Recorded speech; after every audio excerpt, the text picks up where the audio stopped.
The afternoon the police came for Joe, Michael, as usual, was on duty at the pool. He would be relieved when the Labor Day weekend was over and he no longer had to come here, because the word was out. The bullet that had killed Charlie Ward had come from the Mackenzies' backyard on the day of Michael's party. The police were questioning everyone who had been there. For 3 days now, people had been coming up to Michael while he was supposed to be watching the swimmers, wanting to know if he knew who had fired that fatal shot.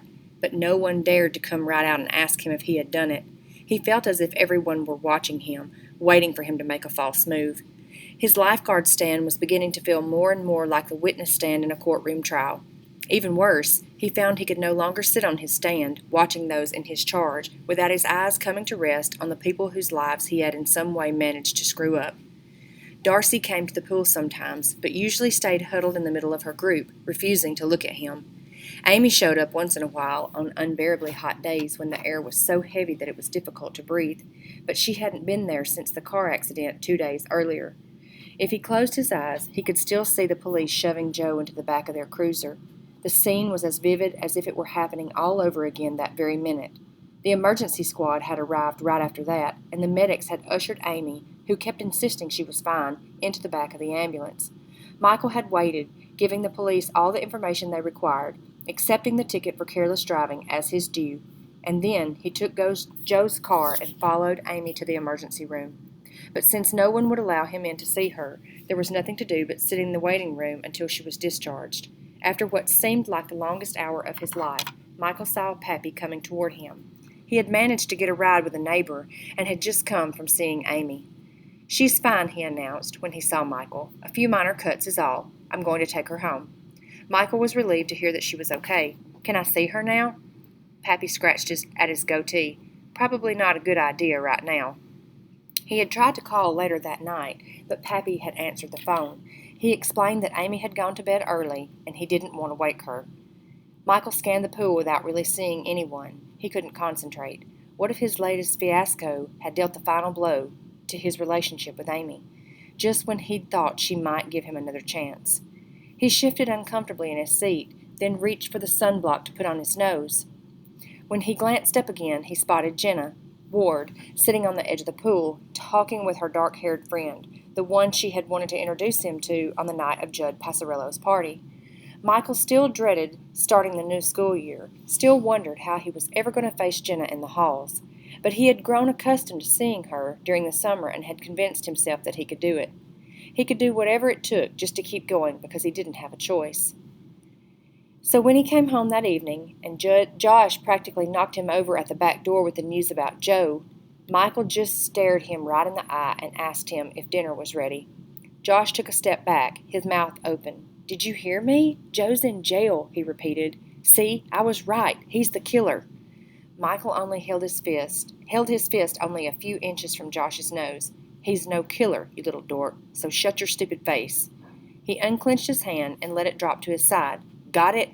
"Got it," Josh said, blinking wildly, just as Karen Mackenzie came through the back door with an armload of groceries. She looked from Michael to Josh, then frowned. "Is something wrong?" "They caught the killer," Josh said, not daring to look at his brother. Karen Mackenzie sighed and brushed her damp hair away from her forehead.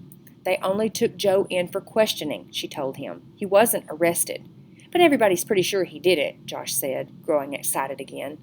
His mother set the bag of groceries on the kitchen counter and began to empty it. "It's wrong to just assume someone's guilty," she told Josh. "The police are only trying to get to the bottom of this. They're questioning a lot of people." She shifted her glance to Michael. He noticed how drawn and tired her face looked. There were dark smudges beneath her eyes. It occurred to him that maybe she hadn't been getting much sleep since Healy and Bull found that casing in the backyard. And why would she? Why should she? No matter how any of this turned out, his mother knew the rifle had been fired from her backyard while she had been overseeing the party. For the first time, Michael realized that his parents probably held themselves responsible for Charlie Ward's death. His mother was watching him. Michael felt a tingling in the tips of his fingers. He wondered if she suspected something, but she only said, "Joe's going to be fine. I called his mother from work as soon as I heard. He should be home by now. Why don't you give him a call?" Michael said he'd do that, although he had absolutely no intention of calling Joe, and then headed straight for his room. He needed some place to think. He couldn't believe Healy and Bull had just talked to all 40 of his friends already. He had thought it would take weeks, or were they just questioning Joe the way they were everyone else? Maybe this was simply part of the investigation, but he knew better. Friends of his at the pool, who had been at his party, had told him the police had come to their homes, asked a few questions, and that was it. This was different. The police had taken Joe down to the station. He was definitely a major suspect. Michael couldn't stop thinking about him. He wondered how Joe had handled things, or if he had told the cops anything. Maybe they had broken him down, gotten a confession out of him. For all he knew, they might come knocking on Michael's own door any minute with a warrant for his arrest. He finally decided that he couldn't just sit there hiding in his room. He had to know what happened. He headed back downstairs. "I'm going over to Joe's," he called into the kitchen as he pushed open the front screen door. "I'll be back in time for dinner." He knew he could have called Joe, but he was afraid the police might have tapped his phone. He was probably being paranoid, but he didn't want to take any chances. A few minutes later, as he hurried across Joe's front lawn, something caught Michael's attention.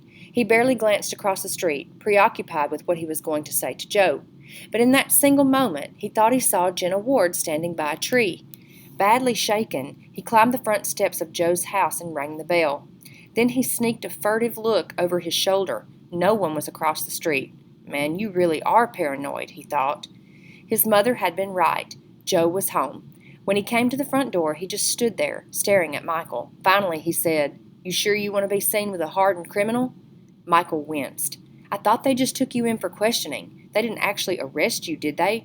"You're right. They didn't," Joe sneered. "Does that make you feel any better?" Michael peered around Joe, squinting into the dark foyer to see if anyone was listening. "Maybe we shouldn't talk here," he said. "Do we have something to talk about?" Joe's face was absolutely expressionless. Michael felt the weight of his friend's words on Michael's chest. He would have turned away, gone home right then, but his need to know what had happened at the police station was stronger than his sense of loss and humiliation. "I think we do," he said, trying to sound in control. Joe banged open the screen door with his fist and headed around to the backyard. Michael was right on his heels. He suspected Joe was going to the treehouse. These days, the old treehouse was really no more than a wood platform with 2 walls and half a roof. The ladder that led to it was missing several rungs. Michael wondered why the Sadowskis had never torn it down. All their kids were grown up and had left home, except for Joe, who was the youngest, and besides, the treehouse was a real eyesore. Still, it was a place where he and Joe could go to talk, just as they had when they were small boys, and no one would overhear their conversation. Joe climbed the ladder, sat down cross-legged, and lit a cigarette.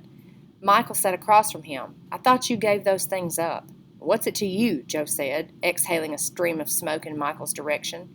This was not going to be a long conversation. Michael knew he had to ask what he had come for and then leave. He could tell that Joe was barely able to stand the sight of him. "So what happened down there? They didn't try to pin anything on you, did they?" Joe pulled his knees up close to his chest and took another drag from his cigarette, squinting to keep the smoke from burning his eyes. "I stuck to our original story, if that's what you're worried about." He shook his head. "Man, how many times do I have to tell you? Without the gun, they ain't got a case. They couldn't arrest me because they didn't even have circumstantial evidence. Just a stupid hunch." Joe flicked his ashes over the edge. "So then, why did they bring you in for questioning?" Michael still couldn't understand it, especially if the cops really didn't have anything to go on. "Why didn't they just talk to you here, like last time?"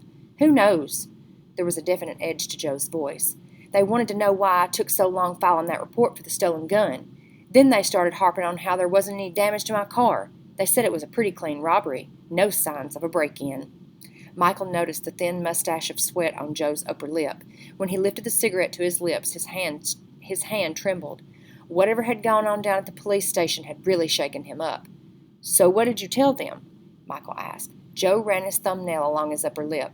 "I said for all I knew, I left the darn car unlocked. I said I couldn't remember that far back." "That's still not enough reason to take you down to the station," Michael said. Joe was squinting through the smoke. "Seems I got quite a reputation with the local powers that be. First they picked me up from the scene of a car accident, drunk. Then they charged me with being drunk and disorderly, and with assault for stomping in that stupid woman's windshield." He flicked more ashes over the side. "Let's face it, man, I ain't exactly their candidate for mayor." At the mention of Amy, Michael felt a rush of anger, but then Joe started talking again and Michael backed off. "Besides, a couple of kids from the party told them I was messing around with your rifle that day." Joe stared Michael right in the eye. Why would anyone say that? Michael was certain the only time Joe had even held the gun was when they were in the woods. Because it's true, man. He rubbed one eye with his palm. You were off making it with that pig. Geez, I just wanted to look at it. This time, when Joe brought up Amy, Michael grabbed him by the front of his t-shirt. He almost threw him over the side. Lay off Amy, he warned. Joe gave him an ugly sneer. I think lay is the operative word here. Michael would have slammed his fist right into Joe's face if it hadn't sunk in that Joe had just confessed to being seen at the party with the rifle. Now a muddle of questions flooded his mind. Had Joe fired the gun that day without Michael's knowledge? If he had, then maybe he, Michael, wasn't the one who had killed Charlie Ward. He let go of Joe's shirt. You said you had my Winchester that day? He asked, trying not to sound as if he was accusing Joe of anything. I was looking at it, Joe said. I picked it up. That's all. I didn't do anything with it. He squashed the cigarette on the weathered boards. Michael was still staring down at the smoking butt when he heard Mr. Sadowski's voice below telling Joe that the police were there with a search warrant and that he'd better get himself inside, fast. Suddenly, Michael was 11 years old again, and Mrs. Sadowski was peering over the top of the treehouse ladder, her face contorted in fury, screaming at him and Joe for sneaking a can of beer from the refrigerator. They had been sitting there, the half-empty can between them like a warm campfire, until they'd been caught. They think you've got the gun hidden here, Michael said when he could collect his thoughts. No kidding, Sherlock. Joe stood up and stared down at him with disgust. They think I'm their man, he said, but they ain't going to find a thing. My dad's attorney was at the station with me this afternoon. He says they need hard evidence, and as far as I'm concerned, they ain't got diddly squat. It had gone this far. Mr. Sadowski's attorney had been there. Michael realized he would probably be needing an attorney himself soon. What did you tell him? Your attorney, I mean. Joe snorted, then shook his head. I told him I did not fire the gun at the party. I said I didn't even have the stupid gun. I told him the truth, man. Joe stared up at the sky through the missing section of roof. He seemed to be thinking about something. I asked him, though, just for jollies, what would happen to the person who did it. Michael did not want to hear what was coming next. It was all he could do to keep from leaping over the side of the treehouse and taking off at a run. But Joe was staring him down again, and he didn't dare move a muscle. He said he'd probably be charged with involuntary manslaughter, which is pretty much what we figured in the first place, unless, of course, he was stupid enough to try to conceal the evidence, which, it seems, would be an obstruction of justice. The judge might not be so understanding in that case. Michael massaged his forehead. His head had begun to ache. What about that report you filed? Filing a false police report ain't exactly going to make their day either. Joe lowered himself onto the first rung of the ladder. Oh, yeah, there's this other thing. Shooting that gun off like you did, they'll nail you for that, too. Illegal discharge of a firearm.